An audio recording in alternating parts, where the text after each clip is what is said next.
दोस्तों नमस्कार। आज का तारीख है 17 अप्रैल 2025 और समय हो रहा है करीब 9:08 सुबह के। और आज है गुरुवार का दिन, ठीक है।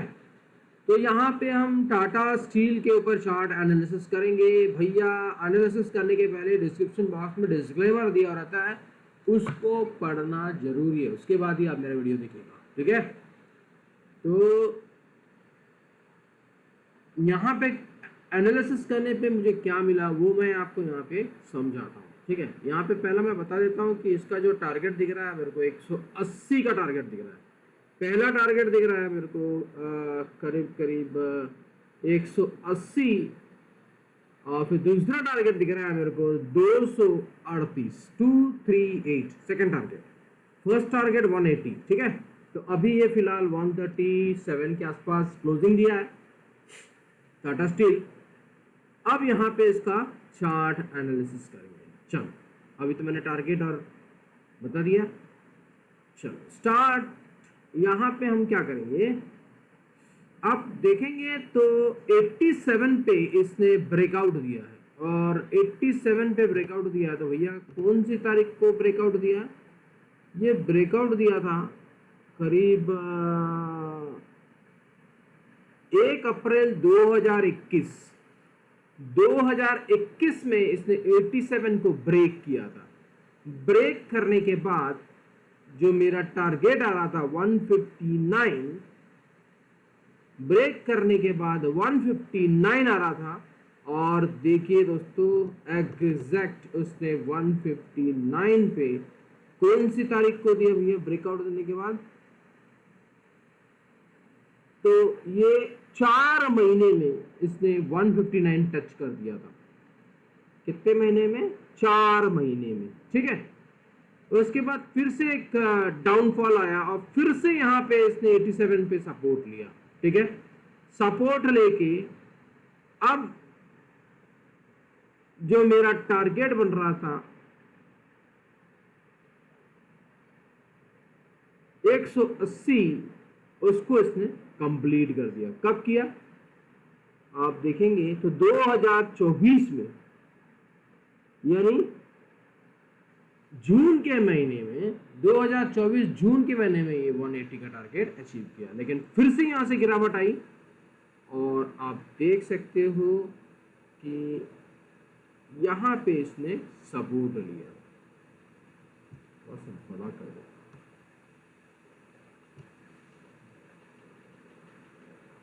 कहां पे सपोर्ट लिया? इस ब्रेकआउट पे सपोर्ट लिया 127, ठीक है। अब ये मंथली चार्ट है।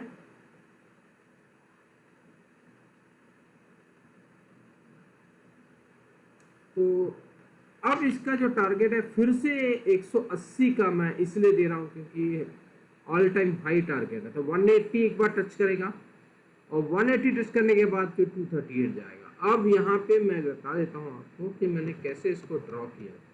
ये देखिए मैंने इसको यहाँ पे टच किया और इसके बाद यहाँ पे टच किया तो ऑटोमेटिकली और सभी लाइन बन गया। अब ये रेजिस्टेंस का काम करेगा, ठीक है। ये वाला जो लाइन है ये रेजिस्टेंस का काम करेगा।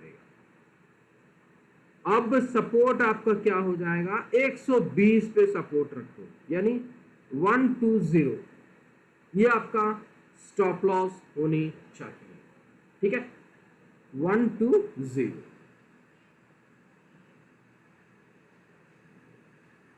नोट कर लो, ठीक है। 120 अब इसका स्टॉप लॉस होनी चाहिए। और अब इसका जो टारगेट मैंने पहले दे दिया है।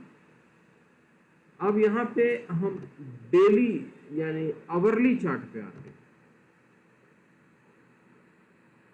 तो आवरली चार्ट में क्या बता रहा है? यहाँ पे 140 पे ब्रेक है और नीचे भी ब्रेक है। याद रखना दोस्तों, नीचे भी ब्रेक है, इसलिए गैप है। नीचे भी गैप है, ऊपर भी गैप है। इसलिए मैं आपको बोल रहा हूं अगर आप यहाँ पे लेते हैं तो 120 पे इसको सेल कर देना। अगर 120 आता है तो आउट हो जाना।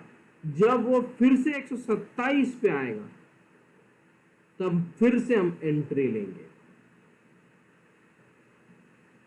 ठीक है, तो यहाँ पे गैप है, तो भैया कभी भी किसी भी वक्त पे गैप आ सकता है, जरूरी नहीं है। हो सकता है कि पहला ये ऊपर का गैप को फिल कर दे 140 का, क्योंकि जस्ट सामने ही अभी खड़ा है, 140 को टच कर देगा और फिर नीचे का गैप को भरेगा, ऐसा भी हो सकता है। ठीक है, और लेकिन जब यहाँ पे टच करेगा ना तो आपको बहुत अच्छी अपॉर्चुनिटी मिलेगी। तब आपको यहाँ पे अगर आप देखेंगे तो कम से कम 32% का रिटर्न मिलने का चांस है, अगर ये 180 को टच कर देता है तो। ठीक है, और डीपली अगर देखेंगे तो 15 मिनट का चार्ट देख लेते हैं। देखते हैं दोस्तों, यहाँ पे देखिए गैप तो दिया है, एक गैप पूरा का पूरा, ये एक गैप, ये दो गैप, तो गैप छोड़ के गया है। इसलिए मैं बोल रहा हूँ अगर यहाँ पे आप लेंगे तो रिस्क है।